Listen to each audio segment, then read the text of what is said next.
हिंदू ग्रंथों में सबसे प्रसिद्ध गाथा रामायण की है, जिसमें इतने विभिन्न प्रकार के चरित्रों का वर्णन किया गया है, जिसमें सिर्फ प्रत्येक चरित्र अपने जीवन से कुछ महत्वपूर्ण सीख देता है।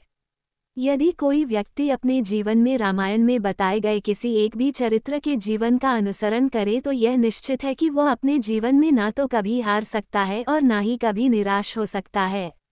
ऐसे ही अद्भुत चरित्र के बारे में आज हम आपको विस्तार पूर्वक बताने जा रहे हैं, जिसका नाम आप प्रत्येक वर्ष सबकी जुबान पर सुनते ही होंगे।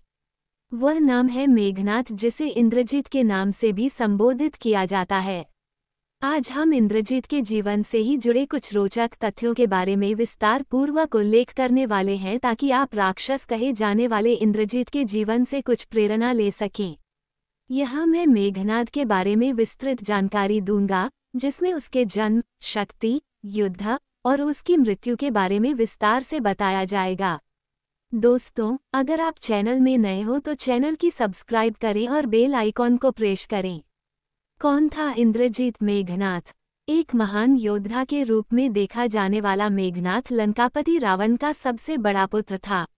रावण की पहली पत्नी मंदोदरी मेघनाथ की माता थी, जिन्होंने इतने शूरवीर पुत्र को अपनी कोख से ही जन्म दिया था। उनको मेघनाथ नाम क्यों दिया गया, इसके पीछे भी एक रोचक तथ्य छिपा हुआ है। ऐसा बताया जाता है कि हमारे ग्रंथों में इस बात का वर्णन है कि जब मेघनाथ का प्राकट्य हुआ था तब उसके रोने की आवाज़ एक साधारण बालक की तरह नहीं बल्कि बादल के गड़गड़ाहट की तरह सुनाई पड़ती थी, जिसके वजह से उस बालक का नाम मेघनाथ रखा गया। रावण का प्रिय पुत्र मेघनाथ रावण का बड़ा पुत्र होने के साथ साथ लंका का युवराज भी था, जिसे रावण बेहद प्यार करता था। जितना बड़ा महान विद्वान ज्योतिष रावण था, उससे भी कहीं ज्यादा गुणवान, महान योद्धा और सबसे बड़ा ज्ञानी वह अपने बेटे मेघनाथ को बनाना चाहता था। अपने पुत्र को अजर अमर बनाने की कामना को लेकर त्रिलोक विजेता रावण ने सभी देवताओं को अपने पुत्र के जन्म के समय एक ही स्थान अर्थात 11वें घर में विराजमान रहने के लिए कहा। मेघनाथ के पैदा होने से पहले ही रावण को इतना ज्यादा मोह अपने पुत्र से हो गया था कि उसने ग्रहों की चाल को ही बदलने की कोशिश कर डाली। परंतु भगवान तो अपनी माया अपने अनुसार ही रखते हैं, इसलिए शनिदेव ने रावण की आज्ञा का उल्लंघन किया और सारे ग्रहों से अलग 12वें घर में जाकर बैठ गए, ताकि मेघनाथ अजर अमर की उपाधि न प्राप्त कर सके। मेघनाथ को मिला ब्रह्मा का वरदान। पौराणिक कथाओं के कथन के अनुसार स्वर्ग पर अपना आधिपत्य जमाने के लिए जब रावण ने स्वर्ग के देवताओं पर आक्रमण कर दिया, तब उस समय मेघनाथ भी उस युद्ध में रावण के साथ सम्मिलित था। तब एक जगह जब रावण पर इंद्र ने प्रहार करना चाहा तो मेघनाथ अपने पिता को बचाने के लिए आगे आया और उसने एक ही बार में इंद्र और इंद्र के वाहन ऐरावत पर हमला कर दिया।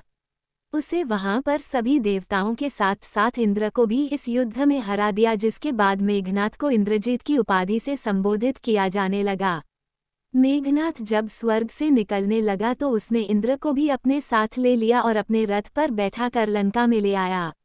रावण स्वर्ग पर अपना अधिकार जमाना चाहता था, क्योंकि विजय तो उसने प्राप्त कर ही ली थी, परंतु स्वर्ग और रावण के बीच एकमात्र कांटा सिर्फ इंद्र ही था, जिसे मिटाने के लिए रावण और मेघनाथ दोनों ही तैयार हो गए। परंतु जब ब्रह्मा जी को रावण के इस फैसले का ज्ञान हुआ तब वे तुरंत लंका की ओर निकल पड़े। वहां जाकर उन्होंने मेघनाथ से निवेदन किया कि वह इंद्र को मुक्त कर दें, परंतु इंद्रजीत इस बात को मानने के लिए राजी नहीं था। ब्रह्मा जी ने कहा कि तुम यदि इंद्र को छोड़ देते हो तो मैं उसके बदले तुम्हें एक वरदान देने का वचन देता हूँ। मेघनाथ ने ब्रह्मा जी के उस वचन का फायदा उठाते हुए उनसे अमरता का वरदान प्रदान करने के लिए कहा। तब ब्रह्मा जी ने मेघनाथ को समझाया और कहा कि अमर होना इस प्रकृति में किसी भी जीव के लिए संभव नहीं है, क्योंकि यह तो प्रकृति के ही खिलाफ है। तब उन्होंने इंद्रजीत से कहा कि वो कोई दूसरा वरदान मांग ले। इंद्रजीत अपनी बात पर अड़ा रहा। तब ब्रह्मा जी ने अपने इंद्रजीत को कहा कि यदि वह अपनी मूल देवी निकुंभला देवी का यज्ञ करेगा और वह यज्ञ जब संपूर्ण हो जाएगा तब उसे एक ऐसा रथ प्राप्त होगा जिस पर बैठकर वह किसी भी शत्रु के सामने युद्ध में पराजित नहीं हो पाएगा और ना ही उसकी मृत्यु होगी। परंतु ब्रह्मा जी ने इंद्रजीत को ये कहते हुए भी सावधान किया कि केवल एक ही व्यक्ति इस पृथ्वी पर ऐसा होगा जो मेघनाथ का अंत कर पाएगा। वो केवल वही व्यक्ति होगा जो 12 वर्ष तक सोया ना हो। इसी वरदान के कारण केवल लक्ष्मण ही ऐसा मानव था जो इंद्रजीत को मृत्यु के घाट उतार सकता था, क्योंकि वह वनवास के दौरान लगातार 14 वर्षों तक सोया नहीं था। इसी कारण राम रावण युद्ध के दौरान युद्ध क्षेत्र में लक्ष्मण के हाथों ही मेघनाद का अंत हुआ। मेघनाद था बहुत शक्तिशाली। ऐसा कहा जाता है कि मेघनाद ही केवल एक ऐसा व्यक्ति आज तक हुआ है जो तीनों देवों से प्राप्त शक्ति अर्जित कर पाया है। जी हाँ, तीनों देवताओं में आने वाले ब्रह्मा विष्णु महेश तीनों के द्वारा प्रदान की गई 3 प्रकार की अलग अलग शक्तियाँ इंद्रजीत के पास मौजूद थे। इसी वजह से वह ब्रह्मांड का सबसे महान योद्धा कहलाया गया था। इंद्रजीत ने अपनी युक्त शास्त्र शिक्षा गुरु शुक्र से प्राप्त की थी और उन्हीं से उन्हें तीनों देवताओं के शस्त्र प्राप्त हुए थे, जिनके नाम ब्रह्मास्त्र, वैष्णवास्त्र और पशुपतिस्त्र। इन सब के अलावा उन्होंने कई अलग अलग प्रकार की जादुई और सम्मोहन शक्तियों को प्राप्त किया था, जिसकी वजह से ही युद्ध क्षेत्र में उन्होंने राम व लक्ष्मण दोनों को ही एक साथ नापाक में फंसाकर मूर्छित कर दिया था। इंद्रजीत के बल का व्याख्यान जितना किया जाए उतना कम है, क्योंकि वह एक अकेला ही ऐसा योद्धा था जिसने एक ही दिन के युद्ध में 67 मिलियन वानरों को मौत के घाट उतार दिया था। लंका में वह अकेला ही एक ऐसा योद्धा था जो पूरी वानर सेना को अपनी एक ही गर्जना से पूरी तरह बिखेर कर रख सकता था, परंतु उसमें आए शक्ति के घमंड की वजह से वह अपनी बुद्धि का सही उपयोग न कर सका, इसलिए मौत के घाट उतार दिया गया।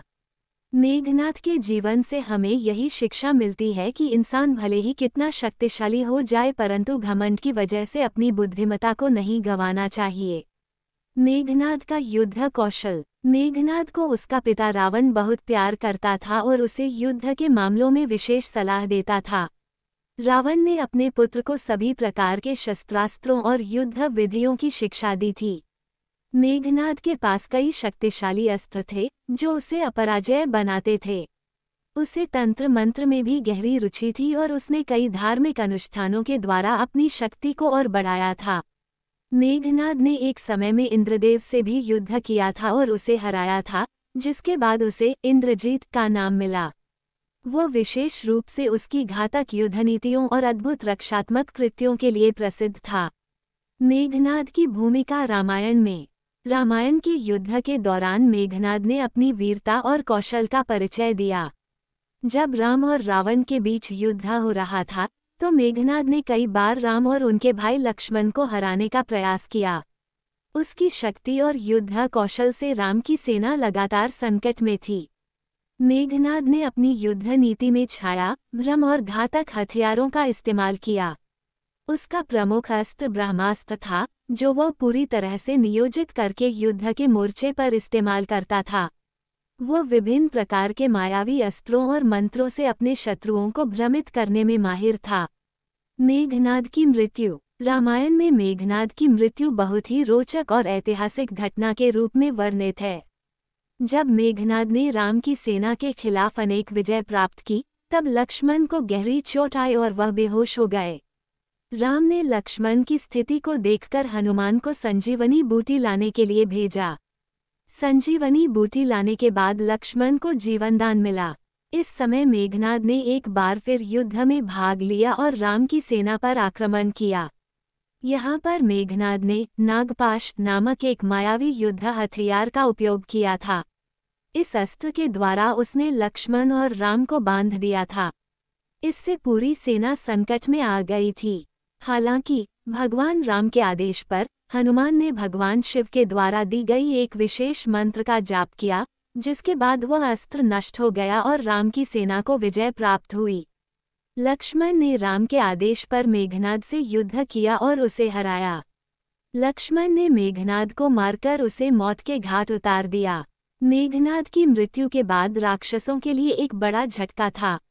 रावण को अपने सबसे बड़े और सबसे शक्तिशाली पुत्र की मृत्यु का गहरा शोक था और ये लंका के लिए भी एक बड़े संकट का संकेत था। मेघनाद के निधन के बाद लंका का पतन। मेघनाद की मृत्यु के बाद रावण का आत्मविश्वास काफी हद तक टूट गया। रावण ने अपने सबसे बड़े पुत्र को खो दिया और इस हार ने उसे युद्ध में कमजोर कर दिया। मेघनाद की मृत्यु ने राम के युद्ध की दिशा को बदल दिया और यह रावण के अंत के करीब आने का संकेत था। रावण ने अपने बेटे की मृत्यु के बाद पूरी ताकत लगाकर युद्ध जारी रखा, लेकिन उसका भाग्य पहले से तय हो चुका था। राम ने लंका को जीतने के बाद रावण को हराया और राक्षसों का साम्राज्य समाप्त हो गया। निष्कर्ष, मेघनाद रावण का सबसे शक्तिशाली और वीर पुत्र था। उसका युद्ध कौशल और उसकी शक्ति उसे राक्षसों के बीच एक महान योद्धा के रूप में स्थापित करती है। हालांकि उसकी मृत्यु ने रावण के साम्राज्य के पतन की शुरुआत की और राम की सेना को विजय प्राप्त हुई। मेघनाद की वीरता और उसकी मृत्यु रामायण के महत्वपूर्ण पहलुओं में से एक है, जो धर्म, न्याय और पाप की कथा को स्थापित करती है। यह एक संक्षिप्त रूप में मेघनाद के बारे में वर्णन था। यदि आप इस पर और विस्तार से जानना चाहते हैं, तो मैं और भी जानकारी दे सकता हूँ।